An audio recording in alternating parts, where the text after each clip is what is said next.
This is what a president looks like when he's telling the truth and don't have to lie to the American But I people. wanted to zoom out on your first year in office.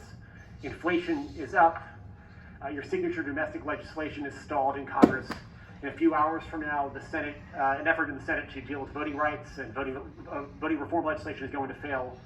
COVID-19 is still taking the lives of 1,500 Americans every day, and the nation's divisions are just as raw as they were a year ago. Did you overpromise to the American public what you could achieve in your first year in office, and how do you plan to course correct going forward? Why are you such an optimist?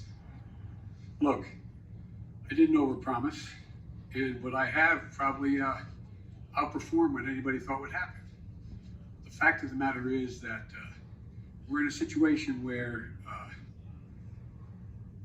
we have made enormous progress. You mentioned the number of deaths from COVID. Well, it was 3 times that not long ago. It's coming down. Everything's changing. It's getting better. Look, I didn't overpromise, but I think if you take a look at what we've been able to do, you'd have to acknowledge we made enormous progress. But one of the things that I think is something that, one thing I haven't been able to do so far is get my Republican friends to get in the game of making things better in this country. For example, I was reading the other day, and I wrote the quote down so I don't misquote him. A quote from Senator Sununu when he decided that he wasn't going, Governor Sununu, when he decided he wasn't going to run for the Senate in New Hampshire. Here's what he said. They were all, for the most part, content with the speed at which they weren't doing anything. It was very clear that we just had to hold the line for 2 years. Okay, so I'm just going to be a roadblock for the next 2 years?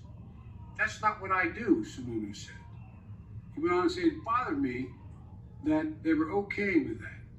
Then he goes on to say, I said, okay, so we're not going to get stuff done if we win the White House back, Why didn't we do anything in 2017 and 2018? And then he said, how the Republican Sununu spoke to answer the challenge? He said, crickets, yeah, crickets. They had no answer. I did not anticipate that there'd be such a stalwart effort to make sure that the most important thing was that President Biden didn't get anything done. Think about this. What are Republicans for? What are they for?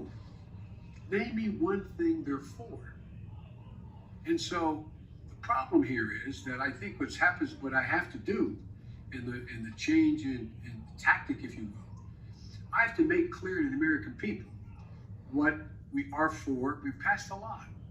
We passed a lot of things that people don't even understand what's all that's in it, understandably.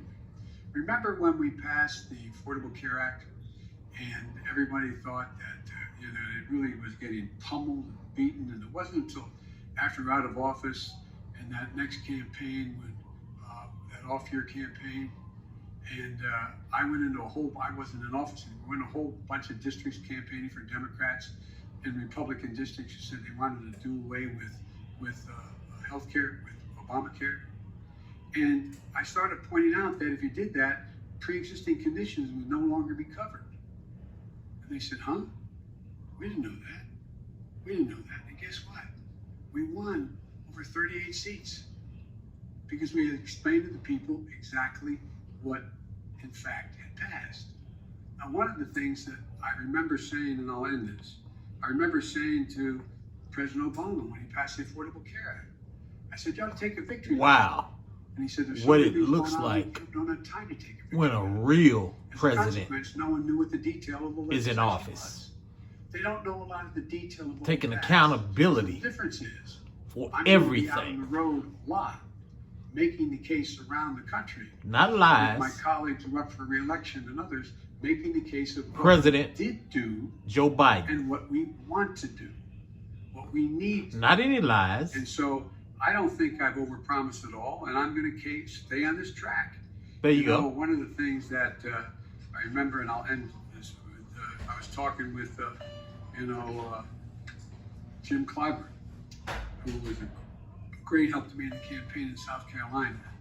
And Jim said, and when he endorsed me, and there was a clip on television the last couple of days of Jim, and it said that we want to make things accessible and affordable for all Americans.